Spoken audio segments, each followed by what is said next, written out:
परमेश्वर, आज जो कुछ मैं सुनूंगा, मेरा विश्वास है कि इस वचन के द्वारा मैं सेम नहीं रहूंगा। प्रभु यीशु मसीह के सामर्थी नाम में।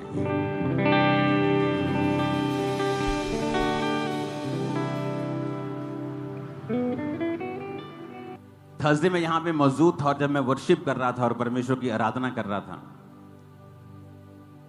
और मैं एक प्रार्थना परमेश्वर से कर रहा था, तो परमेश्वर का आत्मा मुझसे कह रहा था, क्या तुम जानते हो कि जो ग्रेस तुम्हारी लाइफ के ऊपर है, दूसरे लोग अपना सब कुछ कुर्बान कर देना चाहते हैं। अगर वो ग्रेस, ये प्रभु ऐसी ग्रेस हमें दे दे, हम सब कुछ कुर्बान कर देंगे।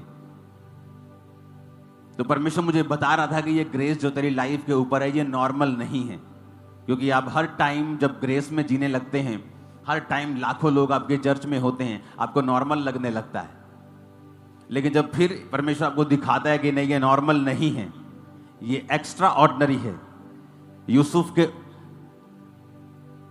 मेरा नाम अंकुर यूसुफ निरुला शुरू से नहीं था, योसेफ नाम मुझे परमेश्वर ने दिया और मैंने ये इब्रानी भाषा से नाम जोड़ा था, जोसेफ नहीं जोड़ा, योसेफ जोड़ा, क्योंकि ये वही यूसुफ था, ये वही योसेफ था जिसके ऊपर रंग बिरंगा अंग रखा था। मैंने सोच के नहीं चुना ऐसा नाम, क्योंकि परमेश्वर ने वो नाम मुझे शायद इसलिए दिया, मैंने इसलिए ये नाम रखा था क्योंकि इसका मतलब था कि ऐड करना, यहोवा ऐड करता है। तो जब से मैंने नाम के साथ यूसुफ ऐड किया है, मेरी लाइफ में बहुत सी चीजें ऐड हुई हैं जबरदस्त रीति के साथ।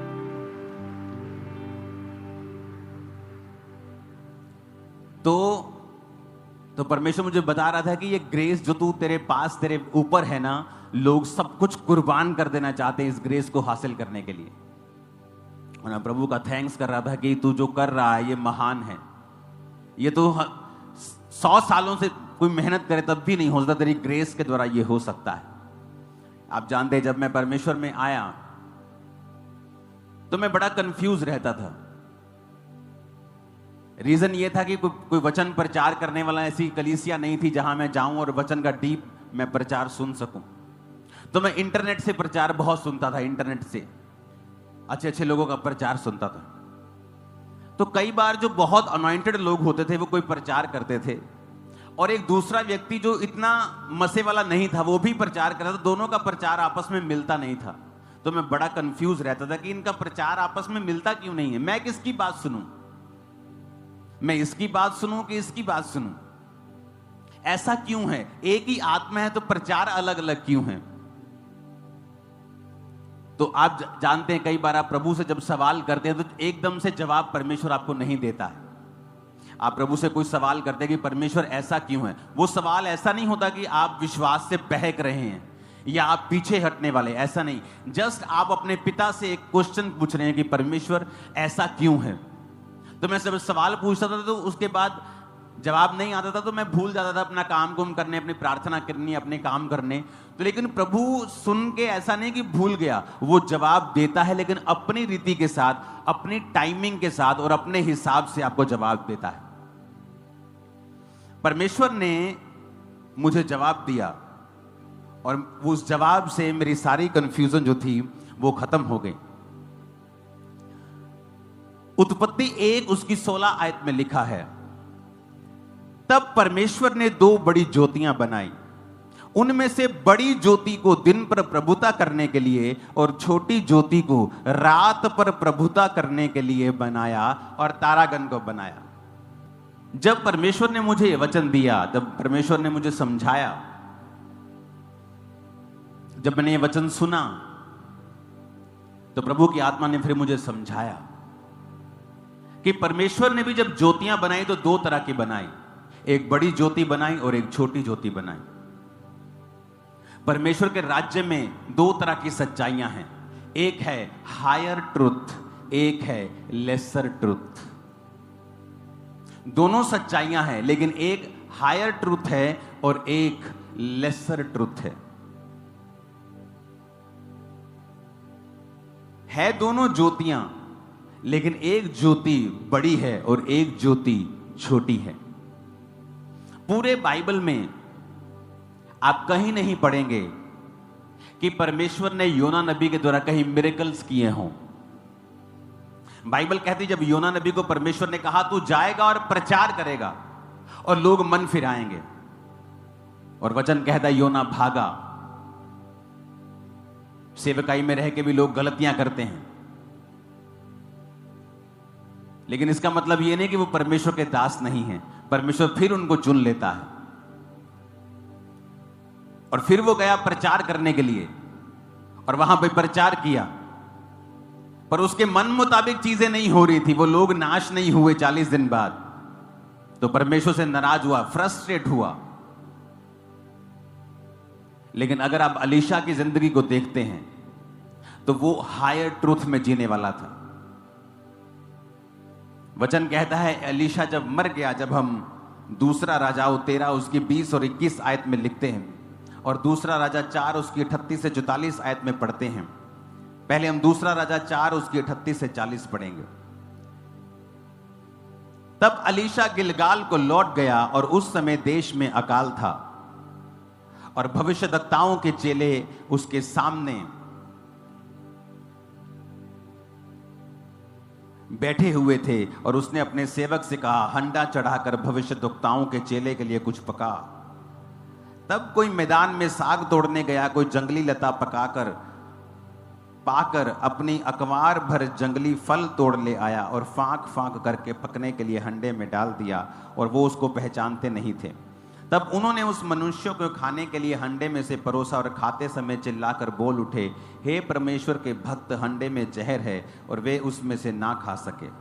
तब अलीशा ने कहा अच्छा कुछ मैदा ले आओ। तब उन्होंने हंडे में डालकर कहा उन लोगों के खाने के लिए परोस दे। फिर हंडे में कुछ हानि की वस्तु ना रही। ये वो लोग थे जो हायर ट्रूथ में चलते थे, जो हायर अनॉइंटिंग में चलते थे। और वचन कहता है कि जब अकाल पड़ गया और खाने के लिए कुछ नहीं था, तो वो जंगल में, जैसे अब खाने के लिए कुछ नहीं तो कोई जंगली साग तोड़ने चला गया, कोई जंगली फल लेने चला गया। लेकिन वचन कहता है कि वो उन्हें पहचानते नहीं थे कि कौन सा हानिकारक है, कौन सा पॉइजनस है, कौन सा सही है, कौन सा खाने वाला है, कौन सा नहीं खाने वाला। और सारा कुछ एक ही जगह पकाया। तो वचन कहता है कि जब वो खाने लगे तो उनकी जीभ सूज गई होगी, होंठ सूज गए होंगे, कुछ उनकी बॉडी में हुआ होगा और उन्होंने कहा कि ये जहर है इसमें। और वचन कहता है कि अलीशा ने कहा कुछ मैदा लेके आओ और हंडे में डाल के कहा लोगों के खाने के लिए परोस दो, और फिर हंडे में हानि की कुछ भी वस्तु ना रही। तारीफ करो जोर से इस वचन के लिए। अब यहां पर कोई मूर्ख उठ के कह सकता था कि तूने प्रार्थना करनी चाहिए थी तुझे उस खाने के ऊपर। लेकिन जो हायर ट्रूथ में जीने वाले लोग हैं वो जानते हैं कि परमेश्वर उन्हें किसी भी रीति के साथ इस्तेमाल कर सकता है। आपको क्या लगता है कि अलीशा को जब उसने मैदा लाने के लिए कहा तो क्या उसने शरीर से यह बात बोली कि आत्मा से बोली? अगर उसने शरीर से बोली होती तो वो खाना कभी भी जहर से मुक्त नहीं होता। लेकिन वचन कहता है कि पवित्र आत्मा ने उसकी अगुवाई की और पवित्र आत्मा ने कहा, और जो कुछ आत्मा ने कहा वो उसने किया।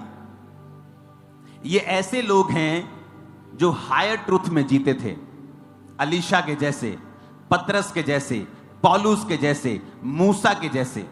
लेकिन उसी बाइबल में लेसर ट्रूथ वाले लोग भी थे जिनको हम माइनर प्रॉफिट्स बोलते हैं, जिनकी लाइफ से कुछ बहुत बड़े मिरेकल्स नहीं हुए। हाँ, लोगों ने उनके द्वारा तौबा की है, लोगों ने अपना मन फिराया है, लोगों ने उन्हें परमेश्वर का दास समझा है।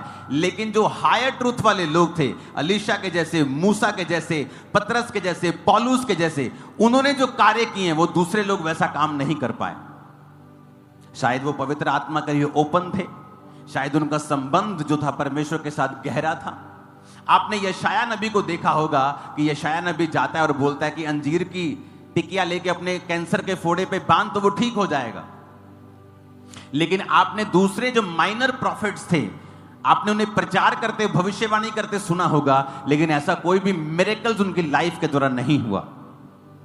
आपको यह बात समझ आनी चाहिए कि आप और मैं, हम हायर ट्रूथ वाली कलीसिया हैं, और ऐसे ही रहेगा और आगे हम बढ़ते जाएंगे यीशु मसीह के नाम में, क्योंकि हम पवित्र आत्मा के कामों को रोकने वाले नहीं हैं। हम वो लोग हैं जो समर्पित करके अपने आप को चलेंगे। हम जानते हैं परमेश्वर किसी भी रीति के साथ, उसका आत्मा किसी भी रीति से किसी भी चीज को भी इस्तेमाल कर सकता है और कार्य कर सकता है। हालेलुया। आप जानते हैं क्यों लोग जो पवित्र आत्मा के चलाए चलते हैं और एक ही लीक या एक ही टोटका बांध के नहीं चलते, वो हमेशा ज्यादा लोगों को बचाते हैं। मैंने ऐसे पास्टर्स की टेस्टिमनी सुनी है जिनकी चर्चेस लाखों में हैं, कुछ हजार नहीं, लाखों में। और क्या करते थे वो? मान लीजिए वो ऐसे व्यक्ति के पास बैठे हैं जो सिगरेट पी रहा है। अब जो लेसर ट्रूथ में जीने वाले लोग हैं, कम मसे में जीने वाले लोग हैं, वो झट जजमेंटल हो जाएंगे। और यार सिगरेट पीना पाप है, तुझे सिगरेट नहीं पीनी चाहिए, मैं तुझे प्रभु का वचन बताता हूं। लेकिन जो हायर ट्रूथ में और पवित्र आत्मा से भरे हुए लोग हैं, वो कभी भी उस सिगरेट से शुरू नहीं करेंगे। पवित्र आत्मा उनको बताता है, नहीं, इसकी अभी निंदा मत कर, इसको डांट मत, इसके साथ बातचीत शुरू कर। और बातचीत करते करते कब आप सिगरेट की निंदा करके कब उसे पाप से छुड़ा लेंगे और परमेश्वर में ले आएंगे, उसको मालूम भी नहीं चलेगा।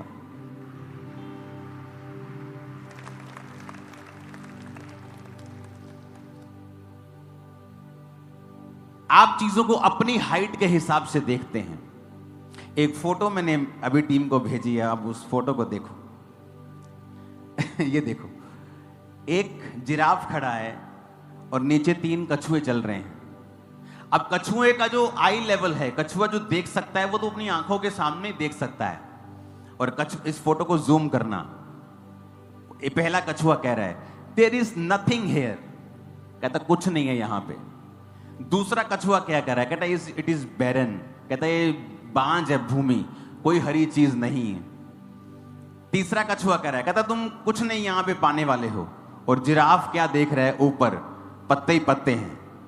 कहता जब तुम एक जिराफ हो और कछुए लोग तुम्हें क्रिटिसाइज करें तो उनका गुस्सा कभी नहीं करना चाहिए, क्योंकि वो अपने लेवल के हिसाब से देख रहे हैं, तुम्हारे लेवल के हिसाब से नहीं। हालेलुया। तो अगर कोई अलीशा को जाके कहे, अरे यार तेरे को तो प्रार्थना करनी चाहिए, तेरे अंदर तो पवित्र आत्मा है, तो अलीशा को भी परमेश्वर का आत्मा ही वो कह रहा है। और जो सलाह देने वाले वो काम नहीं कर सकते जो ये क्लेम करते हैं कि उनके अंदर आत्मा है, क्योंकि पवित्र आत्मा किसी का बंधा हुआ नहीं है। इस फोटो को ध्यान से देखो। अब पहला कछुआ कह रहा है कुछ नहीं है, कहता देयर इज नथिंग हियर। और दूसरा कह रहा है ये बांझ है, भूमि बांझ है, यहां कुछ नहीं है, खाली है सब कुछ। तीसरा कह रहा है, कहता तुम यहां कुछ नहीं मिलने वाला है, कहता।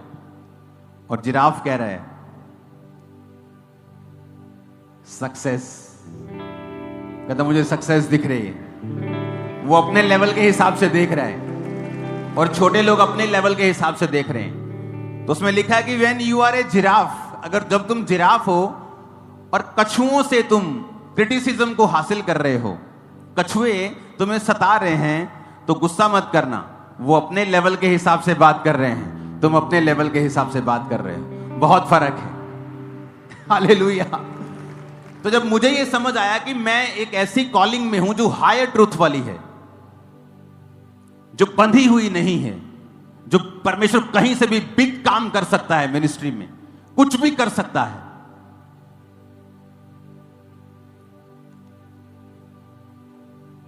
तो रिजल्ट आने स्टार्ट हुए और ऐसे रिजल्ट आए जो हमें भी शॉक कर देते हैं, कई बार हमें भी सरप्राइज कर देते हैं कई बार। और जब आप हायर ट्रूथ में रहते हैं, अपने आप को ओपन रखते हैं पवित्र आत्मा के लिए, तो एक और चीज आपके साथ होती है। रोमियो 8 उसकी 11 आयत में लिखा है, यदि उसका आत्मा जिसने यीशु को मरे हुए में से जिलाया तुम में बसा हुआ है, तो जिसने मसीह को मरे हुओं में से जिलाया। फिर से अब 1 2 3 मैं करूंगा और आप मेरे साथ ये वचन को पढ़ेंगे। बोलो, यदि 1 2 3 करूंगा, फिर पढ़ना 1 2 3।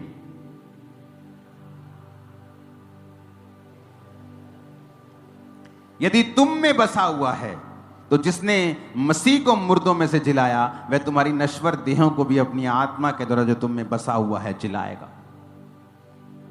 हालेलुया। जब आप पवित्र आत्मा के कामों का विरोध नहीं करते और पवित्र आत्मा को एक्सेप्ट करते हैं तो वो क्या करता है? आपकी लाइफ को जिलाता है। जहां मुर्दापन है, जहां मौत है, जहां घटी है, वो फाइनेंस में हो, वो आपकी लाइफ में हो, वो कहीं भी हो, तो परमेश्वर का आत्मा उस घटी को आपकी लाइफ से खत्म करता है। वो आपकी लाइफ से उस मुर्दापन को खत्म करता है, चाहे वो सेवकाई में हो, चाहे वो आपकी स्पिरिचुअल लाइफ में हो। तो पवित्र आत्मा के प्रति ओपन रहना, वचन को पढ़ना, अपने माइंड को बड़ा करना, अपनी कैपेसिटी को बढ़ाना, ये आप लोगों के लिए जरूरी है। हालेलुया। आप वहां से देख रहे हैं जहां से कोई देख नहीं पा रहा है।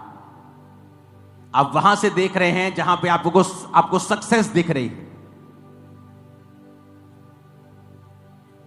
जब इस गांव में सेवकाई शुरू की, खामरा विलेज में, तो आप जानते बहुत से लोग जो सेवा करने वाले मुझसे क्या कहते थे कि वहां तुझे सेवा नहीं शुरू करनी चाहिए, वहां कोई क्रिश्चियन नहीं, वहां तो कोई क्रिश्चियन ही नहीं है, वहां तुमने सेवा स्टार्ट क्यों की? पहले 7 साल में मैंने 8 चर्चेस बदली। पहले 7 साल के अंदर ये पंजाब की सबसे बड़ी कलीसिया बन चुकी थी। 7 साल के अंदर अंदर पंजाब की सबसे बड़ी कलीसिया बन चुकी थी। 5 एकड़ में एक पंडाल लगता था, 3 एकड़ में एक पंडाल लगता था और रोड्स के ऊपर अलग पंडाल लगते थे। 4 ओवरफ्लो लगते थे क्योंकि ब्रांचेस नहीं थी, सब लोग यहीं पे आते थे। मैं सिर्फ 7 साल की बात कर रहा हूं। मिनिस्ट्री में आने के जस्ट 7 साल के बाद सारे रिकॉर्ड्स ये चर्च ब्रोक कर चुकी थी, खत्म कर चुकी थी। कारण क्या? पवित्र आत्मा की आवाज को सुनना, पवित्र आत्मा के सामने समर्पित करके चलना, जजमेंटल नहीं होना, लेकिन जो परमेश्वर कह रहा है हायर ट्रुथ में चलना। आप जानते हैं अलीशा तो ऐसा सेवक था, जब वो मर गया, जब आप पढ़ते हैं इस वचन को, 2 राजा 13 उसकी 20-21, जब अलीशा मर गया और उसे मिट्टी दी गई और प्रति वर्ष वसंत ऋतु में मोआब के दल देश पर आक्रमण करते थे, तो लिखा लोग किसी मनुष्य को मिट्टी दे रहे थे और दल उन्हें दिखाई पड़ा, उन्होंने शव को अलीशा की कब्र में डाल दिया। तो लोग जब अलीशा मर गया उसकी कब्र बना दी, तो मोआब के दल क्या करते थे? आक्रमण करते थे। तो जब उन्होंने देखा ना कि यार वो हमला हो गया और किसी की लाश लेके वो दबा रहे थे, किसी इजरायली को वो दबाने के लिए आए थे, तो जब पता लगा ना हमला हो गया, वो अपना फ्यूनरल बीच में ही छोड़ के उसकी बॉडी को पकड़ा, अलीशा की कब्र में डाल दिया। और जैसे ही अलीशा की हड्डियों के साथ वो छुआ, मुर्दा उठ बैठा, मुर्दा खड़ा हो गया। अलीशा तो मरा भी मिरेकल कर रहा है, तुम जीवित भी कुछ नहीं कर पा रहे हो। वो तो मरा भी मिरेकल कर ही जा रहा था, क्योंकि वो हायर ट्रुथ में और एक बिगर अनॉइंटिंग में जी रहा था। हालेलुया। इमेजिन करो, फ्यूनरल करने के लिए लोग आए और देखा अच्छा हमला कर दिया, एक देश ने हमारे ऊपर, दल ने हमला कर दिया, भागे वहां से, अलीशा की कब्र में ही डाल दिया मुर्दा, चल ढाट। उसको क्या मालूम था? अलीशा की हड्डियों के साथ वो टच हो गया और वो उठ गया। ये था अलीशा के ऊपर मसा। लेकिन ऐसा मसा अबोधा के ऊपर आप नहीं सुनते, ऐसा मसा मीका के ऊपर आप नहीं सुनते, ऐसा मसा मलाकी के ऊपर आप नहीं सुनते। थे वो परमेश्वर के दास, प्रीच करते थे, लोग तौबा करते थे, लेकिन हायर ट्रुथ में जीने वाले कुछ ही लोग होते हैं इस दुनिया में। हालेलुया। और जब हम पवित्र आत्मा के लिए अपने आप को ओपन रखते हैं तो वो भी हमें भरता है और वो भी हमें फिल करता है। आज मैं आपके घरों को, आपके जीवन रूपी बर्तनों को पवित्र आत्मा से फिल होता और भरता हुआ, उंडेलता हुआ परमेश्वर को आपकी लाइफ से भी देख रहा हूं।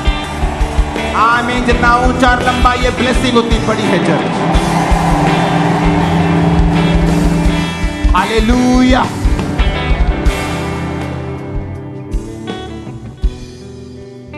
तो इस तरह से परमेश्वर ने मुझे इस्तेमाल करना शुरू किया, क्योंकि पवित्र आत्मा को, उसकी आवाज को मैंने ध्यान से सुना, उसे कभी रेजिस्ट नहीं किया। ऐसी डॉक्ट्रिन से हमेशा दूर रहा जो विवाद पैदा करती है। अपने काम पर ध्यान दिया, अपनी प्रेयर लाइफ पे ध्यान दिया। मैं क्या कर रहा हूं, मुझे अपने पे ध्यान होना चाहिए। मुझे परमेश्वर कहां लेके जाना चाहता है, मुझे आगे क्या करना है, हमें अपने पे ध्यान देना चाहिए। तो हमेशा ये बात, ये फोटो आज से हमेशा याद रखना। कुछ देर के लिए इसे अपने इसे अपने वॉलपेपर पे लगा लो फोन के, कि जो कछुए हैं वो भी गलत नहीं कह रहे हैं। कहते यहां कुछ नहीं है, ये बांझ है, यहां हमें कुछ मिलने वाला नहीं है। पर जिराफ क्या कह रहा है? कहता हरा ही हरा दिख रहा है मेरे को तो। आपके कई बार रिश्तेदारों पर भी ये चीजें लागू होती हैं। आप जब आत्मा में बढ़ जाते हैं, आपको दिखता है कि परमेश्वर मुझे क्या देने जा रहा है। लेकिन जो आत्मा में कई बार नहीं होते, थोड़े होते हैं, है वो कछुए जीवित प्राणी हैं, परमेश्वर नहीं बनाए हैं, लेकिन वो नहीं देख पा रहे जो जिराफ देख पा रहा है। कई बार आपके रिश्तेदार नहीं देख पाते, आपको सलाहें देने शुरू कर देते हैं परमेश्वर के बारे में, चर्चिस के बारे में, क्रिश्चियनिटी के बारे में, क्योंकि वो वहां से रिपोर्ट कर रहे हैं जहां तक वो देख पा रहे हैं। इसलिए वचन में लिखा है कि मेरा राज्य एक ऐसे व्यापारी के समान है जिसने एक मोती देखा और अपना सब कुछ बेच के वो मोती मोल ले लिया। लोगों के हिसाब से तो वो व्यापारी मूर्ख है, क्योंकि ऐसा कैसे हो सकता है कि तू सब कुछ बेच दे, घर बेच दे, खेत बेच दे, सोना चांदी सब बेच के एक मोती मोल ले ले। ऐसा इस मोती में क्या है कि तू घर से किराए पे, अपने मकान से किराए पे चला गया। लेकिन उसको मालूम है कि ये मोती इतना कीमती है कि जब ये मोती मैं खरीद लूंगा और जब इसे बेचूंगा तो जितना मैंने खोया है उससे 100 गुना मुझे वापस मिलने वाला है। उसका आत्मा आपकी अगुवाई करेगा। जब उसका आत्मा आपकी अगुवाई करेगा, आप कभी सेम नहीं रहेंगे, कभी एक लेवल पे नहीं रहेंगे। यीशु के नाम में आपका लेवल आगे बढ़ रहा है। आज की मीटिंग के बाद जब आपके सिरों के ऊपर ये ऑयल आ रहा है, मैंने कहा आपका लेवल आगे बढ़ रहा है आज के बाद। आमीन हो, चाहिए आशीष हमारी। परमेश्वर के वचनों को सुनने के लिए हमारे चैनल को सब्सक्राइब कीजिए और हमारी लेटेस्ट वीडियो सबसे पहले देखने के लिए बेल आइकन को प्रेस कीजिए।